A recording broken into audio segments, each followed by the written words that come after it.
নির্বাচনের মাঠে এটি বিএনপির একটা উপজেলা না ইউনিয়ন নির্বাচনের যে হিট এটি সহ্য করার ক্ষমতা এখন জামাতের নেই। 2025 সনের ডিসেম্বর মাসে জাতীয় সংসদ নির্বাচন হবে।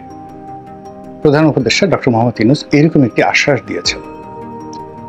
বিএনপির যারা নেতা তার সঙ্গে দেখা করতে গিয়েছিলেন তাদেরকে তিনি এই কথা বলেছেন। আর একই কথা জাপানের একটি সংবাদ মাধ্যম এনএসকে টেলিভিশন সেটির সঙ্গে সাক্ষাৎকার দিতে গিয়ে তিনি একটি ধারণা দিয়েছেন যে যদি রাজনৈতিক দলগুলো চায় তাহলে এবছর ডিসেম্বর মাসে নির্বাচনের আয়োজন সরকার করবে। এই গেল একটা খবর। দ্বিতীয় আরেকটি খবর, এটি কি নির্বাচন কমিশন থেকে এসেছে না অন্য জায়গা থেকে এসেছে আমি বলতে পারবো না। খবরটা হলো যে ডিসেম্বর মাসে নির্বাচন হবে এবং তারিখ ঘোষণা করে দেওয়া হয়েছে ডিসেম্বর মাসের 6 তারিখ। এখন ধরুন ডিসেম্বর মাসের 6 তারিখে নির্বাচন হবে। নির্বাচনের 1 মাস বা 2 মাস আগে তফসিল ঘোষণা করা হবে। তফসিল ঘোষণা করার পর প্রস্তুতি শুরু হবে, রাজনৈতিক দলগুলো মনোনয়ন দেবে। তাহলে আমাদের হাতে সময় আছে, অর্থাৎ যদি এটা ফেব্রুয়ারি মাস ধরেন, মার্চ মাসটি পুরোটা যাবে পবিত্র মাহে রামাদান উপলক্ষে, সবাই ব্যস্ত থাকবে। তো মার্চের পরে 2.5 মাস পরে অর্থাৎ এপ্রিল মে জুন মাসে আবার মানে ঈদুল আজহা এবং বর্ষাকাল। জুলাই থেকে বা আগস্ট থেকে মূলত নির্বাচনের প্রস্তুতি শুরু হবে।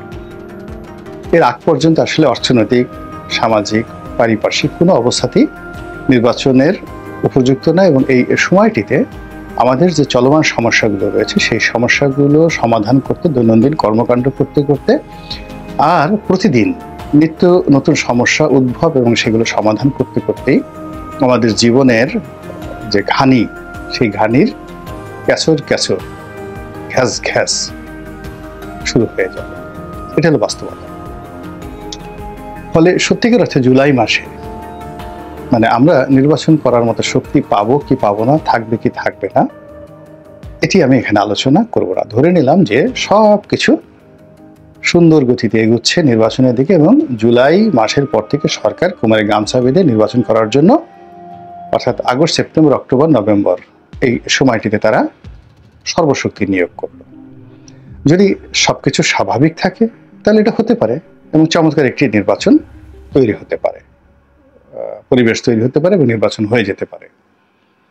কিন্তু বাস্তবে সেই ঘটনাগুলো ঘটবে কিনা তার কিছু নমুনা আমি আপনাকে এখন বলছি।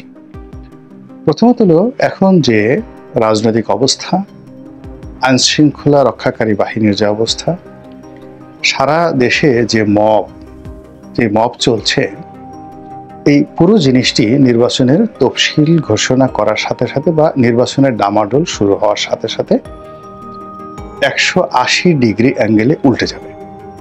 অর্থাৎ জুলাই মাস থেকে পুরোটা উল্টে যাবে এবং সব কিছু চাবি কাঠি বিএনপিমুখী হয়ে যাবে। এবং আরো আশ্চর্য বিষয় হলো বিএনপির এই যে ক্ষমতা, এই ক্ষমতা না থাকবে লন্ডনে, না থাকবে বিএনপির চেয়ারপারসনের যে অফিস গুলশানে, সেখানে না থাকবে রিজভী সাহেবের যে অফিস বিএনপির পল্টন অফিস সেখানে। আপনাদের মনে আছে যে 2018 সনে যখন 2-3টে করে নির্বাচনে মনোনয়ন দেওয়া হলো এবং সেটা ভীষণ রকম যাকে বলা হয় নেতিবাচক একটা অবস্থা তৈরি করে ফেলেছিল। বিএনপি অফিসে প্রতিদিনই মারামারি কাটাকাটি হতো। তারপরে অনেক বড় বড় নেতা যারা এই মনোনয়নের সঙ্গে জড়িত ছিলেন, যারা জনাব তারেক রহমান সাহেবের সিদ্ধান্ত বাস্তবায়ন করেছেন মাত্র, তারা অপমানিত হয়েছেন, লাঞ্ছিত হয়েছেন।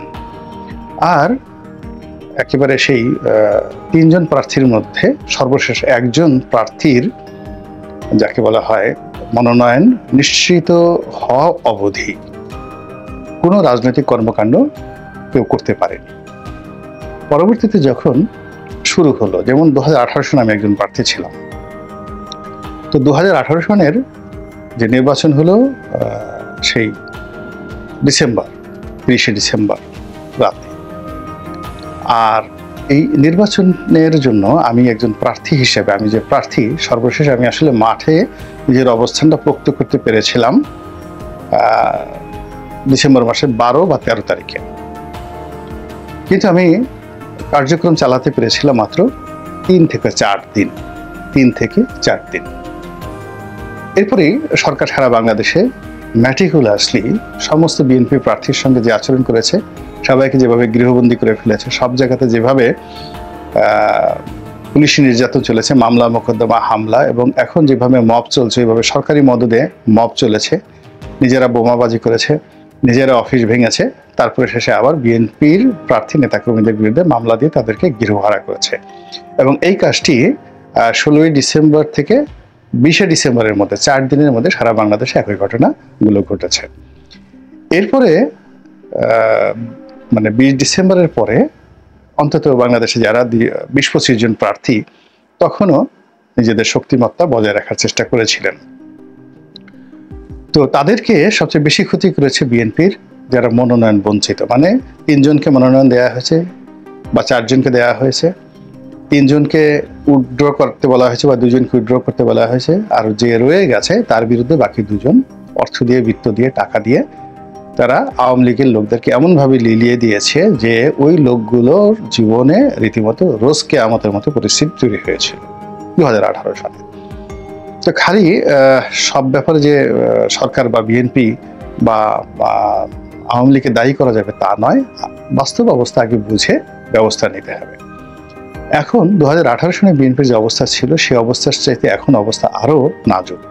এর কারণ হলো বিএনপির ওই সময়টিতে নেতাকর্মী যারা ছিল প্রান্তিক পর্যায়ে তারা সবাই ছিল অভাবী, আওয়ামী লীগের লোকদের দ্বারা বিতাড়িত, নির্যাতিত, এবং তাদের কোনো নৈতিক শক্তি ছিল না এবং তাদের মাসেল পাওয়ার ছিল না। কিন্তু গত 6 মাসে টেকনাফ থেকে তেঁতুলিয়া পর্যন্ত প্রায় সবগুলো অঞ্চল এলাকা বিএনপির নেতাকর্মীদের দখলে। জামাত এখানে কাগজে কলমে আছে ঢাকা শহরে, তারপর প্রশাসনের ছত্রছায়ায় সমন্বয়করা বা ছাত্ররা তারা দলবদ্ধ হয়ে এই ঢাকার কাছাকাছি যে কর্মকাণ্ডগুলো করছে এটি মবের জন্য ওকে আছে, বা এটি যাকে বলা হয় হঠাৎ করে সরকারকে সহযোগিতা করার জন্য কোনো একটা ঘটনা সাজেজ গেল বা অমুকে গেল, এটা মিলিয়ে আসে। কিন্তু সত্যিকার অর্থে নির্বাচনের মাঠে এটি বিএনপির একটা উপজেলা না, ইউনিয়ন নির্বাচনের যে হিট, এটি সহ্য করার ক্ষমতা এখন জামাতের নেই। এটি হলো বাস্তবতা। তো যখন নির্বাচনের তফসিল ঘোষণা হয়ে যাবে তখন পুরো ক্ষমতাটা বাংলাদেশের 300 নির্বাচনী আসনে বিভক্ত হয়ে যাবে। এবং এখানে বলে রাখা ভালো যে সংস্কার কমিশন যেটা বলেছে 400 আসন ইত্যাদি ইত্যাদি ইত্যাদি, এসব কোনো কিছুই হবে না। এই 300 আসনই নির্বাচন ধরেন হলো, এইভাবে আমরা ধরে নিলাম 300টি সংসদীয় আসন। কিন্তু এখানে যে সমস্যাটা হবে, 300টি সংসদীয় আসনে বিএনপির গড়ে 5 জন করে প্রার্থী, একজন দলীয় মনোনয়ন পাবেন, বাকি 4 জন স্বতন্ত্র প্রার্থী হবে। এবং এই স্বতন্ত্র প্রার্থীদেরকে কোনো অবস্থাতেই বিএনপির হাইকমান্ড নির্বাচন থেকে বন্ধ রাখতে পারবেন না বা নির্বাচন থেকে নিবৃত্ত করতে পারবেন না। তারা তাদের সর্বশক্তি নিয়োগ করে ওখানে জামাতের লোক থাকলে জামাতের লোক, তারপরে আওয়ামী লীগের লোক থাকলে আওয়ামী লীগের লোক, পুলিশ যদি ওখানে শক্তিশালী হয় পুলিশের লোক, আর্মির যদি ওখানে লোকজন থাকে তাদেরকে কবজা করে নিজেরা নিজেদের মধ্যে এরকম একটা অন্তর্দ্বন্দ্ব, মারামারি, কলহ, বিবাদ শুরু করবে যে ধানের শীষ বনাম ধানের শীষ। অর্থাৎ 2024 সালে আমরা আমি দামি স্বামী, অর্থাৎ নরেন্দ্র মোদীর মনোনয়ন, শেখ হাসিনার মনোনয়ন, কেন্দ্রীয় আওয়ামী লীগের মনোনয়ন এবং স্থানীয়ভাবে বিদ্রোহী প্রার্থী, এরকম 4 ধরনের প্রার্থী ছিল। তো আপনি জানেন যে কোনো মন্দ কাজ এটা সুদে আসলে বাড়তে থাকে, ভালো কাজ কমতে থাকে, সুদে আসলে বাড়তে থাকে। তো 2024 সনের যে নির্বাচনের প্রেক্ষাপট তার চাইতো এই যে 2025 সনের যে নির্বাচন, তো 2025 সনের সেই নির্বাচনটি আরো মারাত্মক এবং আরো অব্যবস্থায় পরিপূর্ণ এবং আরো ভয়ঙ্কর হয়ে উঠবে জনগণের জন্য, বিএনপির জন্য এবং সবার জন্য।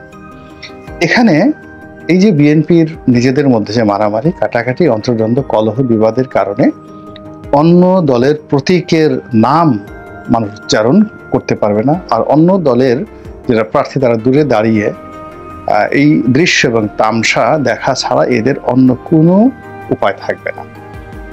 তো এই যে বিএনপি যদি সেই 2025 সনের যে ডিসেম্বর মাসে নির্বাচনে যায় এবং এখনকার যে পরিস্থিতি, এই পরিস্থিতি একেবারে স্বয়ং হযরত আজরাইল আলাইহিস সালামকে নিয়ে যদি স্বরাষ্ট্রমন্ত্রী বানানো হয়, জিবরাইল আলাইহিস সালামকে যদি প্রধানমন্ত্রী বানানো হয়, আমার কাছে মনে হচ্ছে না যে এই পরিস্থিতি খুব দ্রুত এবং সহসা এখান থেকে উন্নয়ন ঘটবে।